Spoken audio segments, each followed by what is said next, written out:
ايه علاقة الكوباية اللي بتقع من ايدك على الأرض بالقمر وهو بيلف حوالين الأرض؟ وإيه علاقة العربية اللي أنت سايقها في الطريق بيهم هما الاتنين؟ أنا جاي النهاردة أقولك يلا بينا. السلام عليكم ورحمة الله وبركاته، أهلا بكم في حلقة جديدة من برنامج سلطان المهندسين.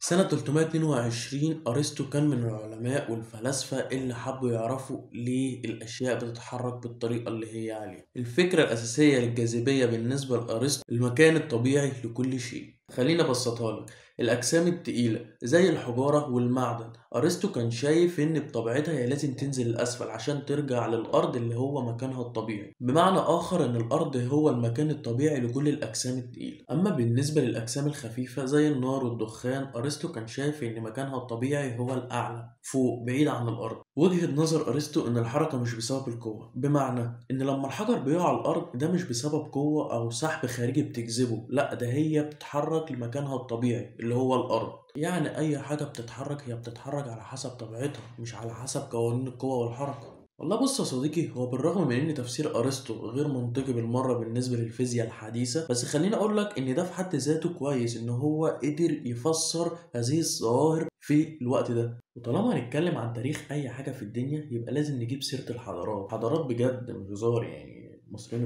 المصريين القدماء عرفوا معنى كلمة الجاذبية. هم ما كتبوش على ورق بردي، بس عرفوا إن في قوة بتسحب أي حاجة لتحت. يعني لما تيجي تبني هرم وزنه ملايين الأطنان مكون من حجارة، الحجر الواحد يتراوح وزنه من 2 ل 15 طن، لازم تكون عارف شوية حاجات كده. أولا إن الحجر ده لو اتساب هيقع لتحت. ثانيا إن الجدار لو اتبنى بزاوية غلط هيقع. ثالثا إن أي ميل بسيط هيكبر بسبب قوة السحب اللي بتأثر عليه. يعني لو ما كانوش يعرفوا مصطلح جرافيتي هم عارفين تأثيره كويس جدا. خليني أقول لك يا صديقي إن الهرم الأكبر مبني بدقة ميل واحد في المليون، وده معناه إن كل حجر اتحط هم راجعوا زواياه كويس. كان لازم يعرفوا إن وزن الحجر هيضغط على اللي تحت، كان لازم يسيطروا على الميل والانحدار علشان المبنى ما يقعش على بعض. ده مش هيحصل إلا العامل والمهندس هم عارفين إزاي الوزن بيتوزع وازاي بيضغط على اللي تحت. يعني بمعنى اصح الناس دي ما كتبتش نظريات فلسفيه زي اليونانيون، ولكن طريقه بنائهم كان اكبر دليل ان الناس دي استوعبت ان في قوه خارجيه بتسحب اي حاجه لتحت. تعال بقى يا صديقي احكي لك عن اول واحد شكك في كلام ارسطو. حوالي سنه 1600 كان هناك رجل اسمه جاليليو. ده كان عالم مرموق ومعروف جدا وقتها. الراجل ده كان مشكك في كلام ارسطو، كانش مقتنع بيه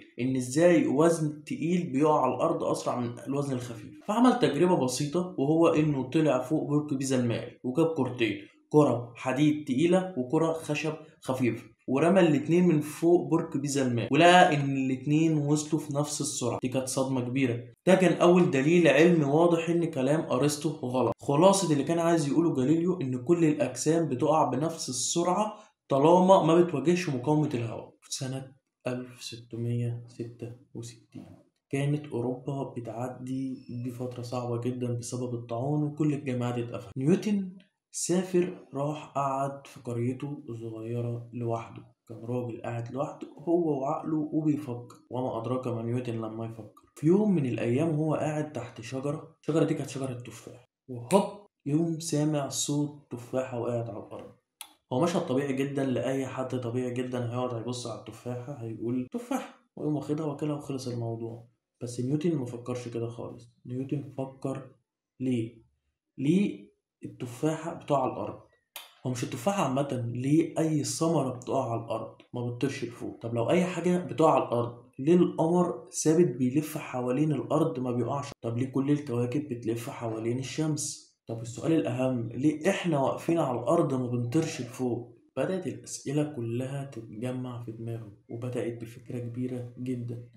طب ما يمكن في قوة بتأثر على كل الأجسام من التفاحة لأكبر كوكب. فمن كتر التفكير وكتر الأسئلة بدأ يوصل لحاجة هتغير العالم كله، وهو قانون الجذب العام. نيوتن قال بمنتهى البساطة إن أي جسم في الكون بيجذب جسم تاني، من تفاحة أو إنسان أو القمر والأرض أو التفاحة والأرض، أيا يكن أي جسمين بيجذبوا بعض. تعالى بقى يا صديقي أشرح لك قانون نيوتن بالصيغة الرياضية. تمام؟ قانون نيوتن بينص على إن F بتساوي G في حاصل ضرب الدبل M على الآر تربيع.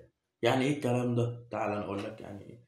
الاف هو قوة الجاذبية، والجي هو ثابت الجذب العام، والدبل ام هما كتلتين الجسمين، والار هو المسافة بين مركز الجسمين. استفاد احنا بقى من القانون ده ان كل ما الجسمين كتلتهم بقوا اتقل كل ما القوة زادت، وكل ما قربوا من بعض كل ما قوة الجذب زادت. هيجيلي دلوقتي صديقي ويقول لي طب يا ابو السلاطين ليه التفاحة بتقع على الارض مش العكس؟ انا هجاوبك يا صديقي. بص يا صديقي، قوة الجذب بين التفاحة والارض متساوية، ولكن كتلة الارض كبيرة جدا مقارنة بالتفاحة، فالتفاحة بتتسارع بأقصى سرعة، ولكن الارض هي شبه ما بتتحركش. فهيجيلي برضه صديقي ويقول لي طب يا ابو السلاطين ليه القمر ما بيقعش على الارض زي ما التفاحه بتقع على الارض؟ اقول لك ان بالفعل بيحصل قوه جذب ما بين الارض والقمر، ولكن في قوه جانبيه، وهو ان القمر بيلف حوالين نفسه بسرعه معينه، وده اللي بيخلي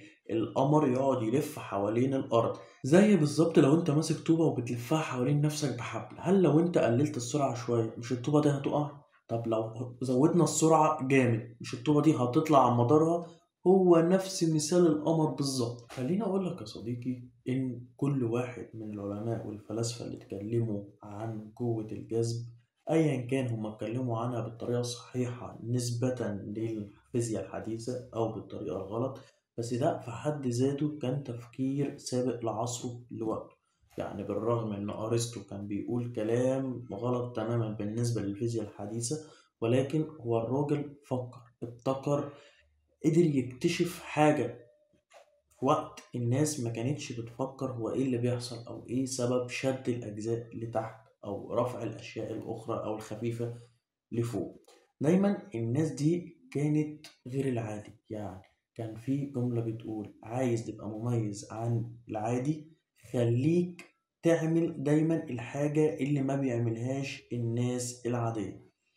فاللي خلى نيوتن يقول ليه، يعني هو قاعد في حاله لقى تفاحة بتقع، ما قامش خدها وكلها، ما سابهاش ومشي، لا، سأل ليه، ايه السبب؟ وبسبب ده لغاية دلوقتي احنا بنستفاد بقوانين نيوتن. اه صحيح اينشتاين دخل وغير حاجات وده هنتكلم فيه في الحلقة الجاية، ولكن وجود نيوتن وتفكيره اللي كان غير طبيعي او اللي كان بيبتكره كان دايما بيسأل ليه وده سببه ايه، هو اللي خلانا دلوقتي مستفيدين بكل حاجة من عربيات وطيارات وجوجل مابس والملاحة. كل ده لسه لغاية دلوقتي احنا ماشيين بقوانين نيوتن. وما تنسوش كان معاكم سلطان المهندسين، بنحفر في الماضي علشان نبني المستقبل.